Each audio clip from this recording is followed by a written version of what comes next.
ವೀಕ್ಷಕರೇ, ನಮ್ಮ ಚಳ್ಳಕೆರೆ ಟಿವಿಗೆ ಸ್ವಾಗತ. ಇಂದಿನ ಪ್ರಮುಖ ಸುದ್ದಿ.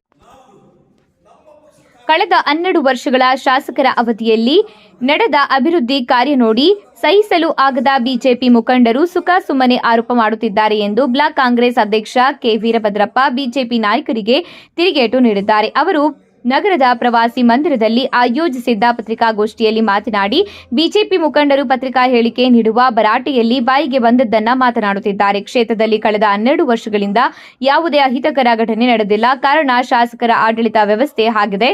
ಆದರೆ ಸುಖಾಸುಮ್ಮನೆ ಆಡಳಿತ ಯಂತ್ರ ಕುಸಿದಿದೆ. ಗನ್ ಮ್ಯಾನ್ ಚೇಲಗಳನ್ನ ಇಟ್ಟುಕೊಂಡಿದ್ದಾರೆ ಎನ್ನುವ ಆರೋಪ ಸುಳ್ಳು. ಕರೋನಾ ಸಂದರ್ಭದಲ್ಲಿ ಇದೇ ಭಾರತೀಯ ಜನತಾ ಪಾರ್ಟಿ ಮುಖಂಡರು ಎಲ್ಲಿ ಹೋಗಿದ್ರು? ಕರೋನಾದಲ್ಲಿ ಸಾವು ನೋವು ಲೆಕ್ಕಿಸದೆ ಜನಗಳ ಆಶ್ರಯಕ್ಕೆ ನಿಂತ ಶಾಸಕರು ಹಾಗೂ ಮುಖಂಡರುಗಳು ಶಾಸಕರ ನೇತೃತ್ವದಲ್ಲಿ ಪ್ರಾಣ ಪಣಕ್ಕಿಟ್ಟು ಆಹಾರ ಕಿಟ್ ಹಾಗೂ ರಕ್ಷಣೆ ಮಾಡಿದ್ದಾರೆ. ಇನ್ನು ಬಿಜೆಪಿಗರು ಸುಖಾಸುಮ್ಮನೆ ಆರೋಪ ಮಾಡುವುದು ಬಿಟ್ಟು ಕ್ಷೇತ್ರ ಸುತ್ತಿ ಶಾಸಕರ ಅಭಿವೃದ್ಧಿ ನೋಡಿಕೊಂಡು ಬರಲಿ ಎಂದು ಟಾಂಟ್ ನೀಡಿದ್ದಾರೆ. ಇದೇ ಸಂದರ್ಭದಲ್ಲಿ ಕಾಂಗ್ರೆಸ್ ಮುಖಂಡ ಪಿ ತಿಪ್ಪೇಸ್ವಾಮಿ ಮಾತನಾಡಿ, ಬಿಜೆಪಿಗರು ಕೇವಲ ಹುಡುಕುವುದನ್ನ ಬಿಟ್ಟು ಕ್ಷೇತ್ರ ವ್ಯಾಪ್ತಿ ಸುತ್ತಿ ಶಾಸಕರ ಅಭಿವೃದ್ಧಿ ಬಗ್ಗೆ ಮಾತನಾಡಲಿ. ಕೇವಲ ಕಟ್ಟಡ ಕಾಮಗಾರಿಯಲ್ಲಿ ಕಮಿಷನ್ ಪಡೆದಿದ್ದಾರೆ ಎನ್ನುವುದಾದರೆ ತನಿಖೆ ಮಾಡಿಸಲಿ, ನಾವು ಸಿದ್ಧರಿದ್ದೇವೆ ಎಂದು ಬಿಜೆಪಿ ನಾಯಕರ ಆರೋಪಕ್ಕೆ ಪ್ರತ್ಯಾರೋಪ ಮಾಡಿದ್ದಾರೆ. ಇದೇ ಸಂದರ್ಭದಲ್ಲಿ ಮುಖಂಡ ಚೌಳೂರು ಪ್ರಕಾಶ್, ಸೈಯದ್ ಕಲ್ಲೇಶಪ್ಪ ಮಾತನಾಡಿದರು. ಇದೇ ಸಂದರ್ಭದಲ್ಲಿ ಬ್ಲಾಕ್ ಕಾಂಗ್ರೆಸ್ ಅಧ್ಯಕ್ಷ ವೀರಭದ್ರಪ್ಪ, ಪರಶುರಾಂಪುರ ಬ್ಲಾಕ್ ಕಾಂಗ್ರೆಸ್ ಅಧ್ಯಕ್ಷ ಶಶಿಧರ್, ತಿಪ್ಪೇಸ್ವಾಮಿ, ಗದಿಗೆ ತಿಪ್ಪೇಸ್ವಾಮಿ, ಸೈಯದ್ ಪ್ರಸನ್ನಕುಮಾರ್, ರಮೇಶ್ ಗೌಡ, ಸಿಟಿ ಶ್ರೀನಿವಾಸ್, ಕೃಷ್ಣಮೂರ್ತಿ, ಪಾಲಯ್ಯ, ವಿರೂಪಾಕ್ಷ, ತಿಪ್ಪೇಸ್ವಾಮಿ ಇತರರು ಹಾಜರಿದ್ದರು. 12ನೇ ತಾರೀಕು ರುಂದಾವಳ್ಳಿ ಗ್ರಾಮದ ಒಂದು ಜಮೀನು ವಿಚಾರಕ್ಕೆ ಸಂಬಂಧಪಟ್ಟಂಗೆ ಇನ್ಸಿಡೆಂಟ್ ನಡೆದಿದೆಯೋ ಅದಕ್ಕೆ ಪೂರಕವಾಗಿ ಈ ಒಂದು ಮಾಧ್ಯಮ ಮುಖಾಂತರ ಸತ್ಯವನ್ನು ತಿಳಿಸಲಿಕ್ಕೆ ಇವತ್ತು ಕಾಂಗ್ರೆಸ್ ಪಕ್ಷದ ವತಿಯಿಂದ ನಾವು ಇವತ್ತು ಪತ್ರಿಕಾಗೋಷ್ಠಿಯನ್ನ ಕರೆದಿದ್ದೀವಿ. ಸ್ನೇಹಿತರೆ, ವೃಂದಾವನಹಳ್ಳಿ ಗ್ರಾಮದ ಒಂದು ಜಮೀನು ವಿಚಾರವಾಗಿ ನೋಂದಣಿ ಮಾಡತಕ್ಕಂಥ ವಿಚಾರ ಸಂಬಂಧಪಟ್ಟಂಗೆ ವೃಂದಾವನಹಳ್ಳಿ ಗ್ರಾಮಸ್ಥರು ತಹಶೀಲ್ದಾರ್ ಅವರಿಗೆ ಒಂದು ಮನವಿಯನ್ನ ಕೊಡ್ತಾರೆ. ಅದು ಏನಂತ ಕೊಡ್ತಾರೆ ಅಂತಂದ್ರೆ, ಇಡೀ ಗ್ರಾಮಸ್ಥರೆಲ್ಲರೂ ಸೇರಿ ಇದು ದರಖಾಸ್ತಲ್ಲಿ ಮುಂದಿರಾಗಿರ್ತಕ್ಕಂಥ ಜಮೀನಾಗಿರೋದ್ರಿಂದ ಅದನ್ನ ನೋಂದಣಿ ಮಾಡುವಂಥ ಸಂದರ್ಭದಲ್ಲಿ ಪರಿಶೀಲನೆ ಮಾಡಿ ಎನ್ಒಸಿಯನ್ನ ಕೊಡಿ ಅಂತೇಳಿ ಅಷ್ಟನ್ನ ಮಾತ್ರ ಹೇಳಿದ್ರು. ಕೊಡಬೇಡಿ ಅಂತಲೂ ಹೇಳಿಲ್ಲ, ಕೊಡ್ರಿ ಅಂತಲೂ ಹೇಳಿಲ್ಲ, ಪರಿಶೀಲನೆ ಮಾಡಿ ಅಂತ ಅಷ್ಟೇ ಹೇಳಿದ್ದಾರೆ. ಅದಾದ ನಂತರ ತಹಶೀಲ್ದಾರ್ ಏನ್ ಮಾಡಿದರೆ, ಪರಿಶೀಲನೆ ಮಾಡಿದ ನಂತರ ಅವರು ಎನ್ಒಸಿಯನ್ನು ಕೊಟ್ಟಿದ್ದಾರೆ. ಕೊಟ್ಟಾದ ಮೇಲೆ ಅದು ನೋಂದಣಿಗೆ ಹೋಗಿದ್ದರು. ನೋಂದಣಿಗೆ ಹೋದ ಸಂದರ್ಭದಲ್ಲಿ ಅಬ್ಜೆಕ್ಷನ್ ಕೊಟ್ಟಂತ ಸಂದರ್ಭದಲ್ಲಿ ಏನಾಗ್ತದೆ, ಪರಿಶೀಲನೆ ಮಾಡಂತ ಕೊಟ್ಟಾಗ ಯಾವುದೇ ಅಧಿಕಾರಿಗಳು ಅದನ್ನು ಪರಿಶೀಲನೆ ಮಾಡೋಕ್ಕೆ ಕಾಲಾವಕಾಶ ಬೇಕಾಗ್ತದೆ. ಅದು ಪರಿಶೀಲನೆ ಮಾಡೋದು ಕೂಡ ಟೈಮ್ ಕೊಡದ ರೀತಿಯಲ್ಲಿ ಆಗಿದ ತಕ್ಷಣ ಹಿಂದ್ಗುಟ್ಟನೆ ಮಾಡ್ಬೇಕಂತ ಯಾವ ಅಧಿಕಾರನೂ ಇರಲ್ಲ. ಅಧಿಕಾರಿಗಳಿಗೆ ಒಬ್ಬರು ಅಬ್ಜೆಕ್ಷನ್ ಕೊಟ್ಟ ಮೇಲೆ ಪರಿಶೀಲನೆ ಮಾಡೋದು ಸರ್ವಸಾಮಾನ್ಯ ಅಲ್ವಾ? ಹಂಗಾದ್ರೆ ಒಂದು ವಿಚಾರ. ಅದಾದ ನಂತರ ರಿಜಿಸ್ಟ್ರೇಷನ್ ಮಾಡ್ಸಕ್ಕೆ ಯಾರೇ ತರಲಾದ ಯಾರು ಅಡ್ಡಿಪಡಿಸಿಲ್ಲ. ಅವರು ಎನ್ಒಸಿ ಕೊಟ್ಟ ಮೇಲೆ ಸಬ್ ರಿಜಿಸ್ಟರ್ ಆಫೀಸರ್ ನೋಂದಣಿ ಮಾಡ್ತಕ್ಕಂಥದ್ದು ಅವ್ರ ಕರ್ತವ್ಯ, ಅವ್ರು ಮಾಡಿರ್ಬೋದು.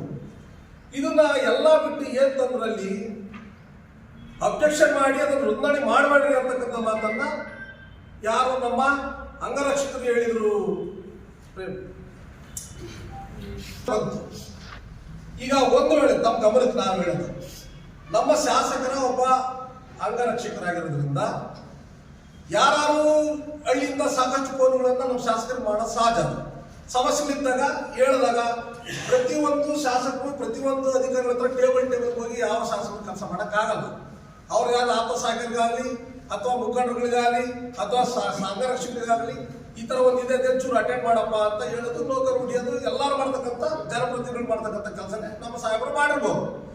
ಆದ್ರೆ ಇದನ್ನ ನಮ್ಮ ಸಾಹೇಬರನ್ನ ಮತ್ತು ನಮ್ಮ ಶಾಸಕರ ಅಂಗರಕ್ಷಕರನ್ನ ತೇಜೋವಧ ಮಾಡುವಂತ ಉದ್ದೇಶ ಇಟ್ಕೊಂಡು ಅವ್ರ ಮೇಲೆ ಸುಮ್ಮನೆ ಇಲ್ಲ ಸಲದ ಆರೋಪಗಳನ್ನ ಮಾಡಿ ಇದನ್ನ ದೊಡ್ಡ ಪ್ರಚಾರ ಮಾಡಿ ಶಾಸಕರಿಂದನೇ ಇಡೀ ತಾಲೂಕು ಆಡಳಿತ ವ್ಯವಸ್ಥೆನೇ ಹದಗೆಟ್ಟಿದೆ ಅಂತೇಳಿ ಅಂಗರಕ್ಷಕರಿಂದನೇ ಹದಗೆಟ್ಟಿದೆ ಅಂತಕ್ಕಂಥದ್ದನ್ನ ಅಪಪ್ರಚಾರವನ್ನ ಮಾಡಿ ಇದನ್ನ ನಮ್ಮ ಶಾಸಕರಿಗೆ ಕೆಟ್ಟ ಹೆಸರು ಬರುವಂತ ಕುತಂತ್ರ ಮಾಡ್ಬೇಕನ್ನೋ ದುರುದ್ದೇಶ ಇಟ್ಕೊಂಡೆ ಕೆಲವರು ಮಾಡಿರ್ತಕ್ಕಂಥದ್ದನ್ನ ತಮ್ಮ ಗಮನಕ್ಕೆ ಬಯಸ್ತಾ ಇದ್ದೀವಿ. ನಮ್ಮ ಶಾಸಕರು ಇಲ್ಲಿ ಮೂರನೇ ಅವಧಿಯಲ್ಲಿ ಈಗ ನಮ್ಮ ಶಾಸಕರ ಏಳಿಗೆಯನ್ನು ಸಹಿಸ್ತಕ್ಕಂಥವ್ರು, ಇವರ ಅಭಿವೃದ್ಧಿಯನ್ನು ಸಹಿಸ್ತಕ್ಕಂಥವ್ರು, 3 ಬಾರಿ ಹ್ಯಾಟ್ರಿಕ್ ಆಗಿ ಗೆದ್ದಂತ ಇವರ ಈ ಅಭಿವೃದ್ಧಿಯನ್ನು ನೋಡಿ ಏನಾದ್ರು ಮಾಡಿ ಇವರಿಗೆ ಕೆಟ್ಟ ಹೆಸರು ತರಬೇಕನ್ನೋ ಉದ್ದೇಶ ಇಟ್ಟುಕೊಂಡು ಕಳೆದ ಚುನಾವಣೆಯಲ್ಲಿ ನೀವೇ ನೋಡಿದ್ರ, ಚುನಾವಣೆ 2 ದಿನ ಬಾಕಿ ಇದ್ದಂತ ಸಂದರ್ಭದಲ್ಲೇ ತಾವೇ ಕ್ಲಾಸ್ ಹೊಡ್ಕೊಂಡು, ತಾವೇ ಕೈ ಪಚ್ಕೊಂಡು, ತಾವೇ ಕಡೆಗೆ ಬಟ್ಟಿ ಕಟ್ಕೊಂಡು ಕಂಪ್ಲೇಂಟ್ ಅನ್ನು ಕೊಟ್ಟಿದ್ದನ್ನ ನೀವು ನೋಡಿದ್ರು.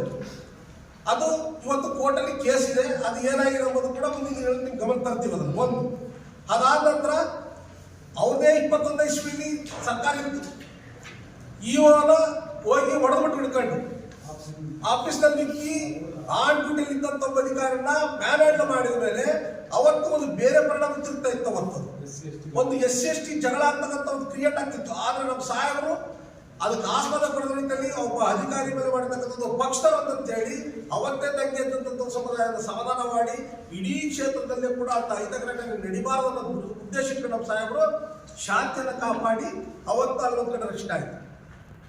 ಜಾಗೂರಲ್ಲಿ ನಮ್ಮ ಟೈಮಿಂಗ್ ಪ್ರಕಾರ ನಾವು ಪ್ರಚಾರಕ್ಕೆ ಹೋಗಿದ್ದೀವಿ. ಅಲ್ಲಿ ಕೂಡ ದುರುದ್ದೇಶದಿಂದ ಕೂಡ ಅಲ್ಲಿ ಜಗಳ ಮಾಡುವಂತ ಸ್ಥಿತಿ ಬಂತು.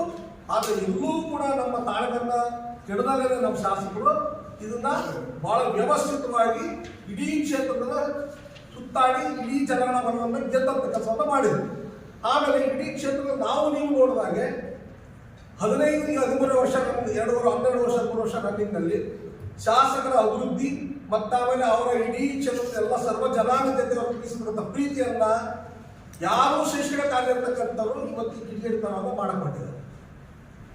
ಈಗ ಸ್ಪಷ್ಟವಾಗಿ ಎಲ್ಲ ನೋಡಿ ಎಲ್ಲ ಕಡೆ ಎಲ್ಲೂ ಕೂಡ ಅವ್ರಿಗೆ ಸರಿಯಾದ ತಪ್ಪನ ಹುಡುಕಿ ಹೇಳಕ್ಕಾಗದಂತ ಸ್ಥಿತಿಯಲ್ಲಿ ಅವರು ಇವತ್ತು ಹತಾಶರಾಗ್ಬಿಟ್ಟು ಅವ್ರನ್ನ ಯಾವುದೋ ಕ್ಷುಲ್ಲಕ ಸಣ್ಣ ವಿಚಾರ, ಇದು ಯಾವುದೇ ದೊಡ್ಡ ವಿಚಾರ ಎಲ್ಲ ಇರಲ್ಲ, ಇದರಲ್ಲಿ ಹಸ್ತಕ್ಷೇಪ ಇದೆ, ಇದರಲ್ಲಿ ಎಲ್ಲ ಇಡೀ ತಾಲೂಕಿನೆಲ್ಲ ಹದಗೆಟ್ಟಿದೆ, ಅಧಿಕಾರ ಇದನ್ನು ಕುಸ್ತಿಗೆ ಬಂದಿದೆ, ಕುಸ್ತಿದ ಅಧಿಕಾರ ಅಂತಕ್ಕಂಥದ್ದು ಹೇಳ್ತಕ್ಕಂಥದ್ದು ಎಷ್ಟು ಸಮಂಜಸ. ಯಾಕಂದ್ರೆ ಇದನ್ನೆಲ್ಲ ಮಾಡಿದ 21ರಲ್ಲಿ ನೀವು ನಾವು ನೋಡಿದಂಗೆ ಬಿಜೆಪಿ ಸರ್ಕಾರದಲ್ಲಿದ್ದಂತೆ ಜನಗಳು ನಡೆದಿರೋದು ಕಾನೂನು ಮಾಡಿ ಏನಿದೆ ಅಂತ ತಪ್ಪು ಸ್ಪಷ್ಟವಾಗಿ ಅಂಕಿ ಸಂಖ್ಯೆಗಳ ಸಮೇತ ಮುಂದಕ್ಕೆ ಪತ್ರಿಕೆ ಮಾಧ್ಯಮ ಪ್ರಚಾರಕ್ಕೆ ಇಡೀ ಕ್ಷೇತ್ರ ಜನಕ್ಕೆ ತೋರಿಸಿ ನಮ್ಮ ಶಾಸನ ಮಾಡತಕ್ಕಂಥ ಜನರನ್ನ ಅವ್ಯವಹಾರಗಳಿದ್ರೆ ಆ ಕಾರಣಕ್ಕಾಗಿ ದಯವಿಟ್ಟು ಮಾಧ್ಯಮ ಮಿತ್ರರಲ್ಲಿ ಏನು ಉನ್ನವರ ಇನ್ಸಿಡೆಂಟ್ ಇದೆಯಲ್ಲ ಅದಕ್ಕೂ ಕೂಡ ತಹಶೀಲ್ದಾರ್ ಸ್ಪಷ್ಟೀಕರಣ ಕೊಟ್ಟಿದ್ದಾರೆ. ಅದಕ್ಕೂ ಮತ್ತೆ ನಮ್ಮ ಶಾಸಕರು ಯಾವುದೇ ಸಂಬಂಧ ಇಲ್ಲ.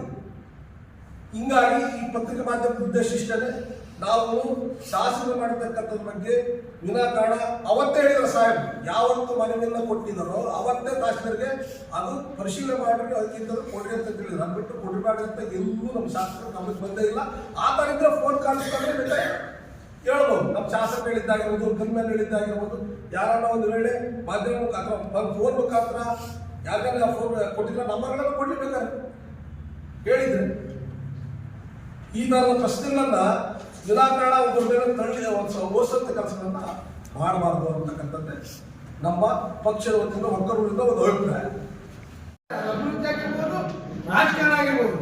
ಆದ್ರೆ ಕೆಲವರು ಹೇಳಿದ್ರು ಬಿಜೆಪಿ ಮುಖಂಡರು ಬರೀ ಬಿಲ್ಡಿಂಗ್ಗಳು ಕಾಣ್ತವೆ ಅಂತ ಹೇಳಿ, ಬಹುಶಃ ಅವರು ಸಿಟಿ ಒಳಗೆ ಅಷ್ಟೇ ಓಡಾಡಿದಾರೆ ಅಂತ ಹೇಳಿ ಈ ಸಂದರ್ಭದಲ್ಲಿ ಇಷ್ಟಪಡ್ತೇನೆ.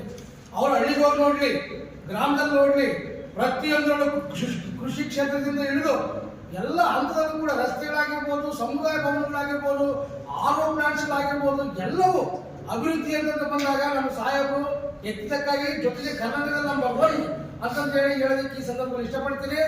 ಫಸ್ಟ್ ಬಿಜೆಪಿ ಮುಖಂಡರು ಹಳ್ಳಿಗಳಲ್ಲಿ ಹೋಗಿ ಅಭಿವೃದ್ಧಿಯನ್ನು ನೋಡ್ಲಿ ಅಂತೇಳಿ ಅವರಿಗೆ ಸಲಹೆ ಕೊಡ್ತೀನಿ. ಬೃಂದಾವಣಿ ಗ್ರಾಮ, ನಾನು ಈಗ ಗಾಲಿ ಸದಸ್ಯರಿದ್ದೀನಿ.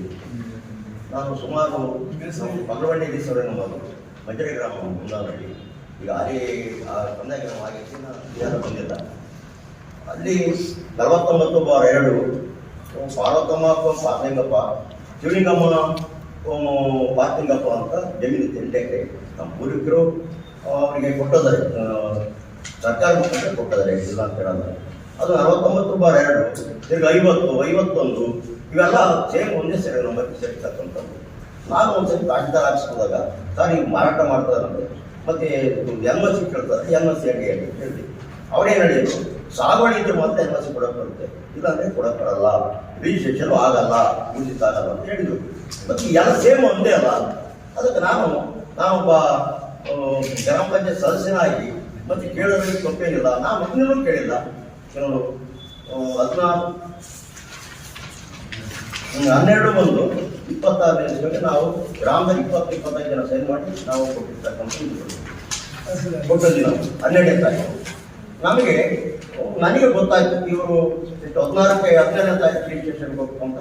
ನಾನು ಇಲ್ಲ ಅಂತ ಹೇಳೋಣ, ಸಾಹೇಬರಿಗೆ ಒಂದ್ಸರಿ ಫೋನ್ ಮಾಡಿದ್ದೆ, ಸರ್ ಪರಿಶೀಲನೆ ಮಾಡಿಕೊಡಕ್ಕೆ ನಾವು ಹೇಳಿದ್ರು ಅಷ್ಟು ಹೇಳಿ. ಅವರು ಈಗ ಸಾರ್ವಜನಿಕರದ್ದು ಬೇಕಾದ ಕಲಿಸಿರ್ತಾರೆ, ಅವಾಗ ಅಂಗರಕ್ಷಕ ಕೇಳಿರ್ಬೋದು, ಅಂಗರಕ್ಷಕ ಅವ್ರಿಗೆ ಮಾಡಿರ್ಬೋದು. ನಾವು ಯಾವುದೇ ರೀತಿ ನಾವು ಏನು ರಿಜಿಸ್ಟ್ರೇಷನ್ ಆಗಿ ಕೊಡಬೇಡ್ರಿ, ನೀವು ನೋಂದಣಿ ಮಾಡಬೇಡ್ರಿ ಅಂತ ಏನು ಹೇಳಿಲ್ಲ.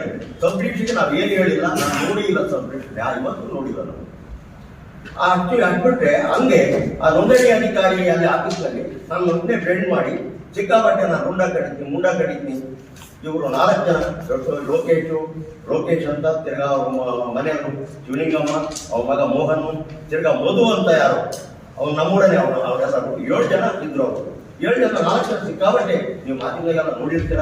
ದಯವಿಟ್ಟು ನಾನು ಯಾವ ಅಧಿಕಾರಿಗೂ ಹೇಳಿಲ್ಲ, ನಾನು ಏನು ತಾಕಿದಾರಿ ಕೊಟ್ಟಿರೋದು ಫುಲ್ ಕುಟುಂಬವಾಗಿ ನೀವು ಪರಿಶೀಲನೆ ಮಾಡಿಕೊಡ್ರಿ, ನಾನು ಕೊಡಬೇಡ್ರಿ, ನೀವು ಮಾಡಬೇಡ್ರಿ ಅಂತ ಹೇಳಿಲ್ಲ. ಯಾಕಂದ್ರೆ ನನಗೆ ದುಡ್ಡು ಬರುತ್ತೆ ಬಾರಿ ಏನು ಬರುತ್ತೆ.